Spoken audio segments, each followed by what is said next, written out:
First question, is the food vegan? I am unable to eat any animal products or any animal byproducts. If the definition of vegan is not containing any animal byproduct, in a dessert there could be milk in it. So it's not vegan. There's no egg though, but dairy product we include in there. So it's vegetarian and not vegan. Could you share your point of view regarding journaling after meditation? Is it useful to document meditation experiences, or should one just let them go? Thank you. You should document your experiences. The reason for documenting your experiences in meditation is you can see after a year or a few months what have you experienced, and as time goes on, then you know that maybe you are, for example, you are improving, or you're not improving. I think it's good to document it. It's good to document your experiences, especially if you have experiences like you have not experienced this before. For example, some people, even though they're not in quote unquote, they are not in religious meditation. They could be just meditating, and they could be meditating on the chakras, not just concerned about religion. They could have Kundalini awakening, so-called. And in Kundalini awakening, there are so many unusual or even bizarre experiences that one encounter. And maybe in the future you want to share the experiences with other people. If you document it, your experience, you will be able to share with other people. Sharing experiences is good, but when you have to, when you share with the experiences of others, you should know that may not be your experience. Everybody's experience is not the same. It's just like everybody's karmic energy is not the same. It's just like everybody's fate is not the same. Habit not the same. Personality not the same. So we can share. For example, does not matter what personality you have. So that you go on a camp, a boot camp, for example, on something. You've gone through some training, and you can share your experiences with people who haven't gone through it, and then it may be valuable for those who don't know anything about it. For example, in swimming, so you share your experiences that, you swim in a river, there's in a wild river, there should be certain things that you should watch out for.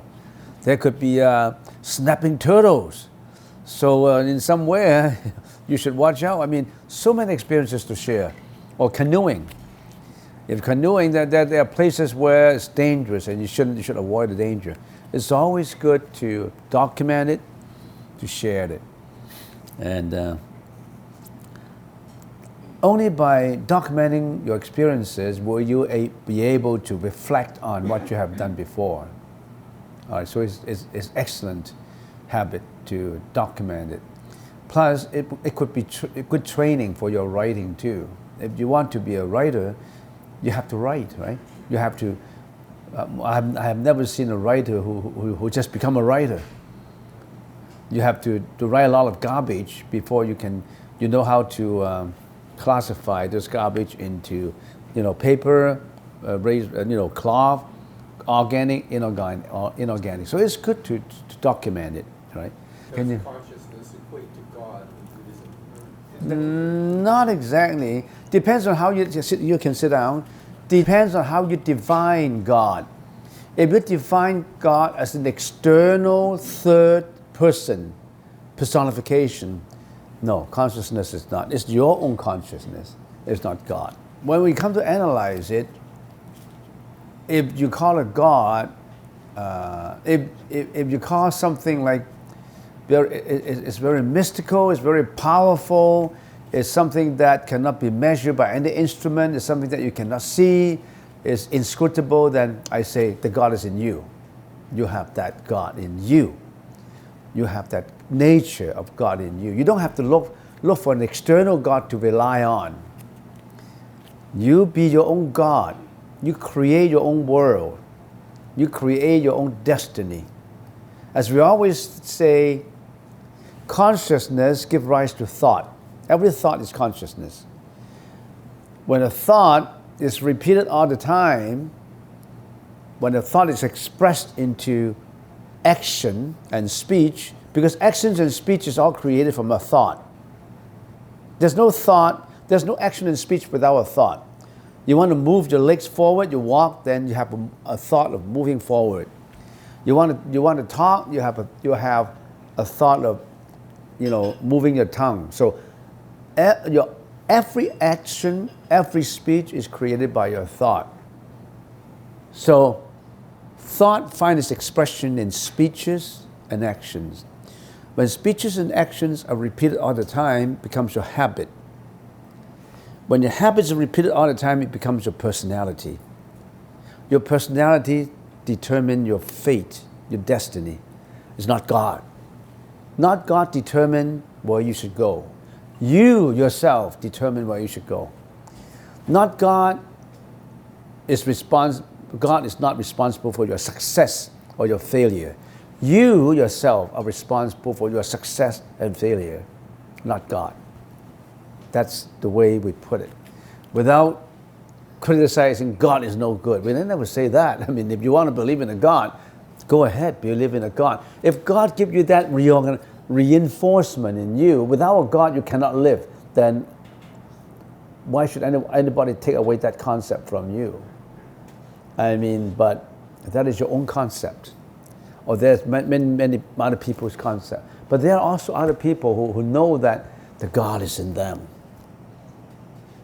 You can create the world. You have created your thinking. Everything is created by a thought, not God. Okay, any more questions? So what's the difference between religious meditation and just meditation as pure form? Strictly speaking, meditation has nothing to do with religion.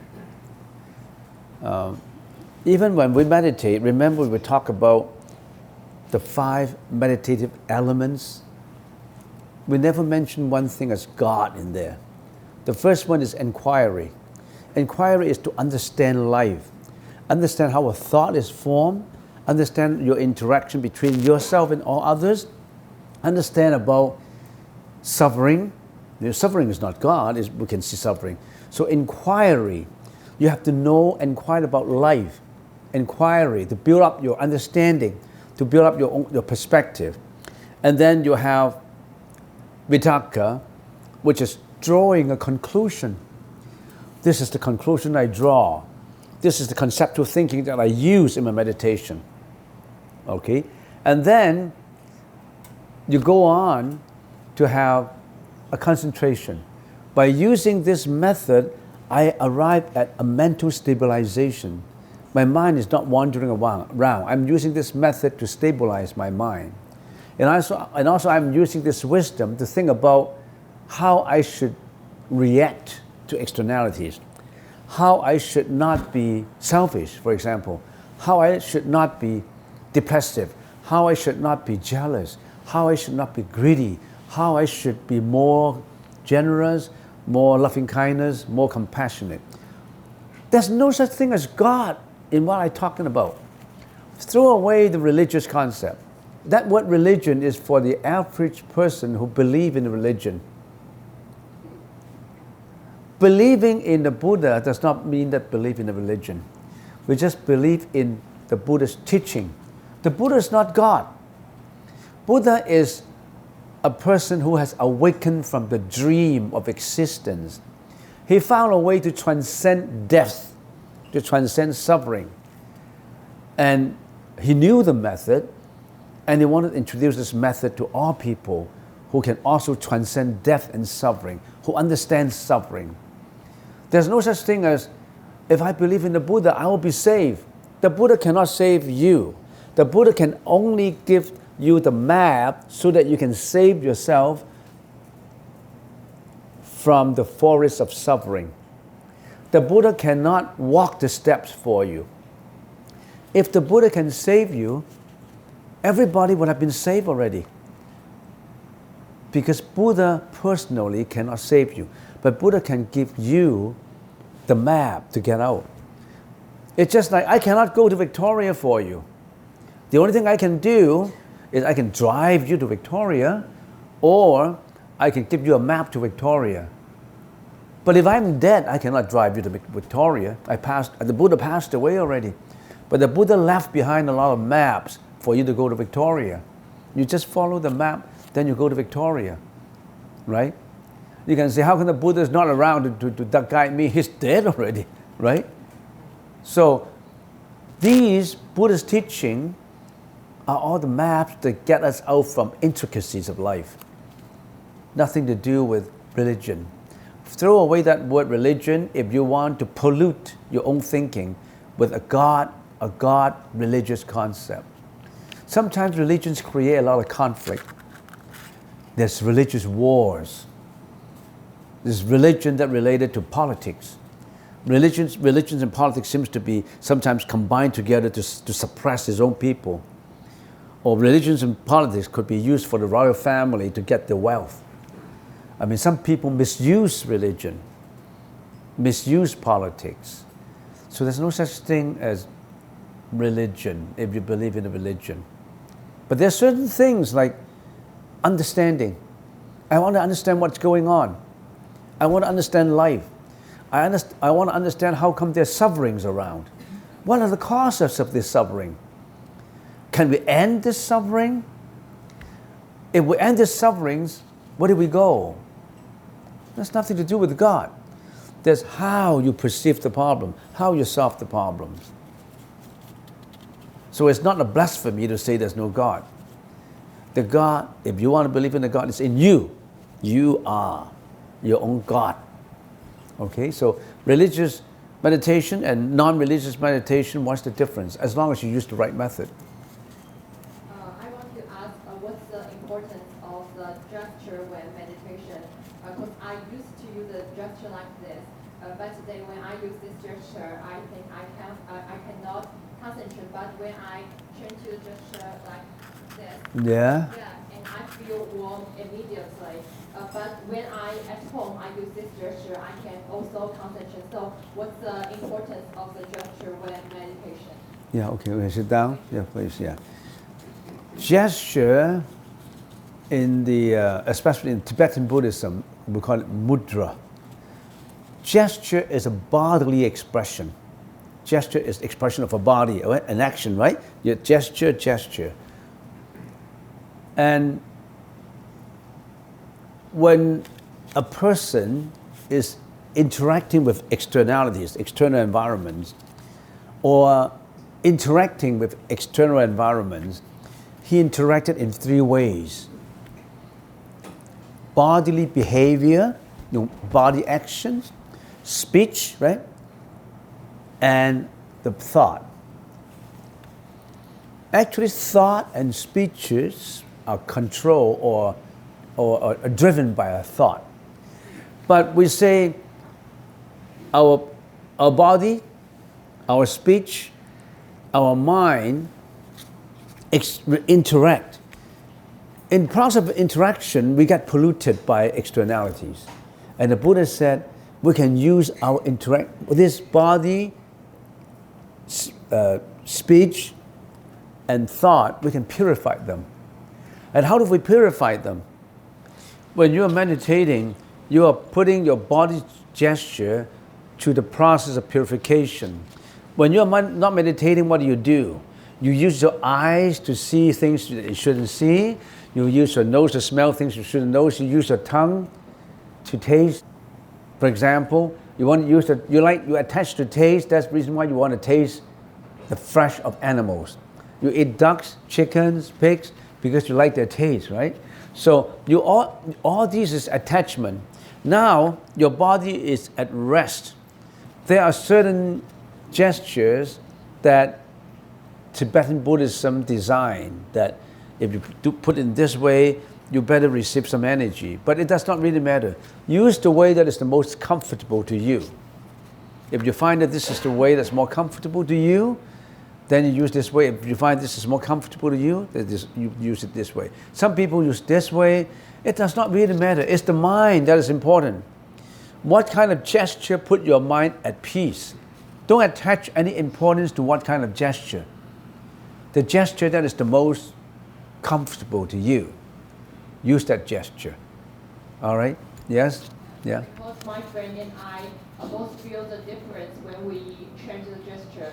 But today here, when we use this gesture, we don't feel warm, but we change to this gesture, we feel warm immediately. You feel warm? You feel warm. You feel warm. Is it a good feeling of feeling warm? No, I think it's Or too hot? Or too hot for you? When you feel warm, do you mean that it's a good feeling or a bad feeling? a good feeling. Then with a good feeling, use this. Use this. Don't force yourself to use a gesture that is not warm and acceptable to you. Because probably, maybe in your previous lives, you've been using this. Now you're coming home. You're coming home to it. That's the one that you should be using. Sometimes you have to test it by trial and error. It's just like when you are at home, people ask, which location of my home is the best for me in meditation? So I meditate in the living room, sitting room, on my bed, in the kitchen, in the backyard. Find a place that is the most comfortable for you. Find a place, that place the most comfortable for you is probably that place where it's the best for you for all energy to be conjured together. Find that location. Find it by trial and error. Because not every location is good for you. The energy to you, your own energy could vibrate and interact better with certain energy in the room. This room is full of energy. Some locations have more light, some have less light. There are many, many energies around. We can't see them. But there's always a place that your body feels the most comfortable. For example, if there's certain something in the ceiling that radiates a lot of bad energy, what do you call that? Radiation. And if that radiation is no good for the body, some radiation are no good for the body, if you're meditating under it, you will feel it. I don't feel comfortable in here. I don't know why. And then they open up the ceiling. They say, oh, there's a lot of pipes in there. There's something there that shouldn't be there. I shouldn't be meditating under this pipe. Then you change your location. Find the location that's the most suitable for you that conform to the comfort of your own energy. All right, so you have to pick and choose. Even the chanting. Should I chant Om Mani Padme Hum or should I chant Gade Gade Bragade Brasam Gade Buddhiswaha? What kind of mantra I should chant? I said, which one is the most akin to you? You feel the most comfortable to you. Some people feel that they want to chant the Buddha of medicine. Om Baisaje Baisaje Samagade Swaha. There's some that he's most comfortable with it because in his previous lifetime, he could be chanting that mantra for many, many lifetimes. That is so familiar with it. There's always something that you're very familiar with that you have practiced in your previous lives. Yeah, all right. Okay? Any more questions? Yes? You have a Buddhist cookbook? Yes, we have a very good Buddhist cookbook composed by the third Bhishuni. We have a good Buddhist books in the cafeteria. Yeah, and you can pick that book up for a donation of $10, right? Are you going to give a discount? Are you going to give a discount? Okay, 80% discount. 80% discount today. So you only pay $8 today. Huh? Oh, free. Oh, 100% discount. So, yeah. So you have that book for 100% discount. So who wants the 100? Today it's that 100% discount day. Raise your hands if you want a cookbook in English. In English. Okay. And Chinese, of course, translation. How many? So count the number of hands. Okay, make sure that you don't go without that book. It's a very good book. A lot of colorful pictures in it. And it's both in Chinese and English. And, huh? Yeah. Okay. So, any more questions? So it's good to ask the questions You raise a question, then we have all these free books given out. Yeah. You see the value of a question? So what you gives out bounce back 100 times, 15 times to everybody. Yes. Yes. No, thank you. Yes. Secondly, Did you get a book? Why do you say thank you? You get that book too, right? I was. Yeah. No, I think I cook enough vegan food at home as it is, so I think I'm okay. Oh, you're vegan. I am. I'm the one that asked the question earlier about the vegan. Oh, I see. Yeah, yeah. You are vegan already, huh? Yes, I am. And you look so young. Oh. Yeah. Yes. That. Yeah. Yeah. No, Yeah. It's good. I think I always grew up. I really, my whole family really loved animals. And, Yeah. So I'm vegan. Yeah. That's good. And also vegan.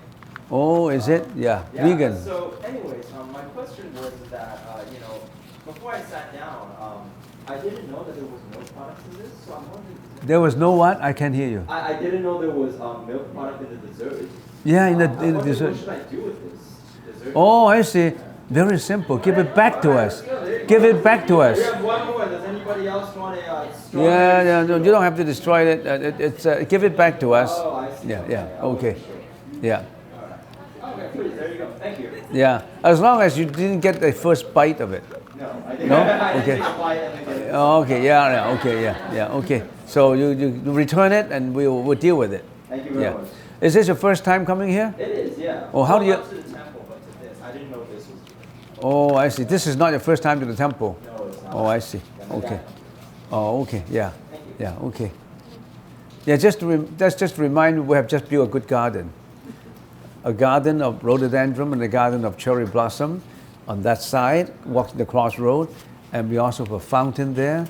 And we're going to build a replica of the Zana Deer Park. The Buddha will be there, and then we plan to put some chanting, recording behind the Buddha.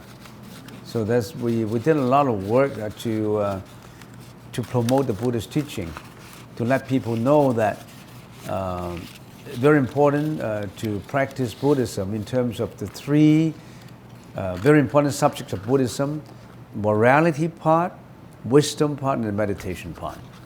Yeah. That'll be very useful for the tours as well. Oh yeah, very useful for the tours too. Make the tour more. Yeah, then you say, okay, this is the first sermon in the Deer Park in Varanasi. And in the Deer Park, the first sermon given is the Four Noble Truths. Suffering, causes of suffering, cessation of suffering, and method designed to end suffering. Speaking of discontinuity, the circular idea. We just talk about on right there on my PowerPoint, my slides. We talk about paticca samuppada, which is the life and death of a being. And the reason why we use a circle is we say that people like to look for the beginning. And what is the beginning? What is the end? In a circle, there's no beginning and there's no end. It's always cyclical, always go together non-stop like a windmill. There's no beginning. Any dot on the line of the circumference, any dot you think is the beginning is also the end of the circle. So that signifies that don't look for the beginning and look for the end.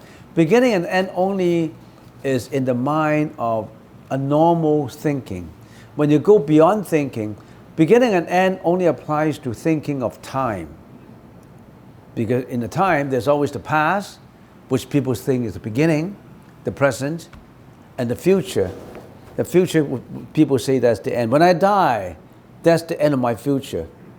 And my past is when I was born. So people always think in terms of time as the past, the present, and the future. This is what they think of. But there's no such thing as past, present, and future. There's no such thing as time, because time is the delusion. Because whatever happened in the past is not going to come back. So there's no past. Conceptually, there's no past. The past is gone. How can the past exist? The past only exists in the past, but it never will come back to now. The future hasn't come. So the future hasn't come, how can we think of a future? The present, every second ticks away as the past. So we're only living in a dimension, the framework of time, which is a delusion. There's no such thing as a time dimension of past, present, and future. And for the same reason, there's no such thing as an existence of the body, because this body exists on conditions. When conditions fulfill for my existence, I exist. Like I'm healthy now, I can talk, I can react. That's only the existence of all conditions of my body. And these conditions are not permanent. These conditions will one day disintegrate. Then I don't have this body anymore. So my existence of this I is only temporary. It's only existing on conditionality. I don't have a real I. I don't have a real I am. This is me. I don't have an egocentric concept in my mind, because the I does not really exist. I don't exist as a body. I don't exist in my time. There's no time dimensions. There's no existence dimensions. So I'm living in the delusion of a dream. You may not believe it, but think about it. So the circle just signifies that there's no beginning, no end. We're just a loop. We're living in a loop. And that loop is unending when you are in a dream. When you are not in the dream, you transcend that loop. You are in, the Buddha used that word, nirvana, or enlightenment. Then you go beyond time. Time and space is only created for the delusion. It's in our delusion. You need to think about it. Because to us, this is actual, right? Everything is actual. But the Buddha said this is conditional. The body is conditional. The time is a delusion. We're living in a dream of existence. The Buddha has awakened from a dream of existence. We have not. The Buddha told us how to awaken from the dream of existence. The Buddha gave us a map. This is how you can walk out from a dream of existence. But walking out from that existence, to us, it means what? Not of this life. Only when we shut off this body, which is a burden, can we go beyond existence. Because we carry that karmic energy of binding ourselves in this karmic body. This is a body created out of our own karma. We brought the karma here. That's the reason why everybody's karma is different. You have created that good karmic energy that you become a rich man, a healthy man, good family. Everything is good until you die at 100 years old. But I, for example, I have created a Dharma in my previous life to be poor, to be unhealthy, or to be short-lived. Everybody is different because everybody's karmic energy is different. It does not matter how different, we're all living in a delusion. Life is short. Why don't we use our short life to do something meaningful? To think about spirituality, to think about the whys of life. Why did we come to this world? Where did we come from? What would happen to me when I died? Would I just come to this world living and then suffer what I have to suffer, feel a little bit happy when I'm happy, and then when the time comes I will be gone? Is that life?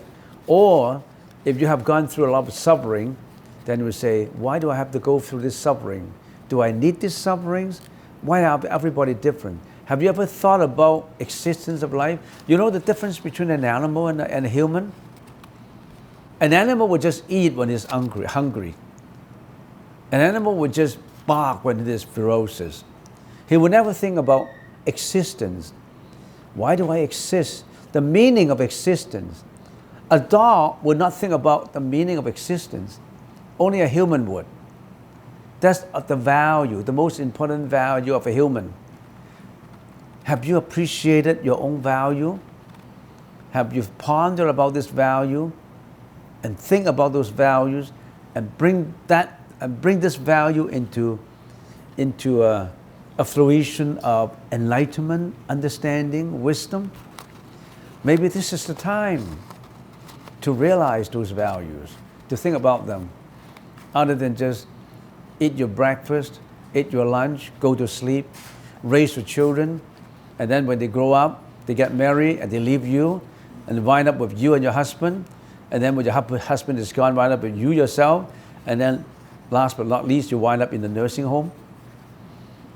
And finally, you wind up lying 8 feet under ocean view.